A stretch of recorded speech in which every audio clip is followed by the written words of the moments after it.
Dans les médias, ils appliquent deux méthodes de propagande. La première consiste à inviter sur un plateau, des consultants, des experts, des conseillers, des journalistes, des communicants, etc., qui ont la même couleur politique avec de légères nuances. Bien sûr, ils font croire qu'ils n'appartiennent pas au pouvoir, et qu'ils ont une opinion intègre. Leur pensée n'est pas celle de la pensée unique du pouvoir, mais celle de leur intelligence non corrompue.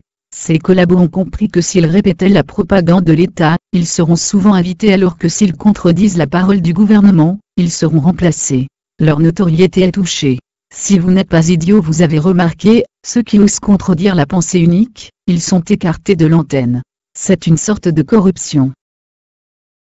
La deuxième est nouvelle, les médias invitent sur un plateau, ces gens qui vous font croire que leur intellect est supérieur, mais qui ont un point commun, ils collaborent avec le pantin Macron de la mafia des riches, qui veut diriger et nous emmener dans leur nouveau monde avec une population essentielle.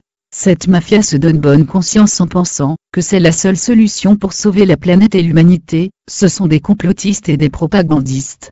La méthode du débat de con consiste à inviter sur un plateau 5 ou 6 propagandistes qui répètent la pensée unique des autorités, et un invité qui dit ce qu'il pense, et qui est contre le discours de l'État. Alors on assiste à un débat de con pour ridiculiser celui qui est contre la propagande de la pensée unique, pour manipuler l'opinion publique. Pour passer à la télé, il vaut mieux dire comme la pensée unique, sinon vous passerez comme le con de service, et vous serez ridiculisé.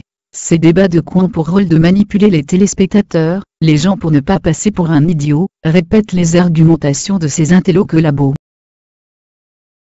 On oblige les gens à rester enfermés par le confinement, alors les gens regardent plusieurs heures la télévision, ils écoutent les arguments, mais comme ces derniers sont toujours du même sens que la pensée unique, le bourrage de crâne est parfait. En plus, vous rajoutez les instituts de sondage appartenant à cette mafia des riches. Il ne faut pas être très intelligent pour comprendre que les chaînes d'infos plus les médias plus les sondages appartenant à la mafia des riches égale la propagande.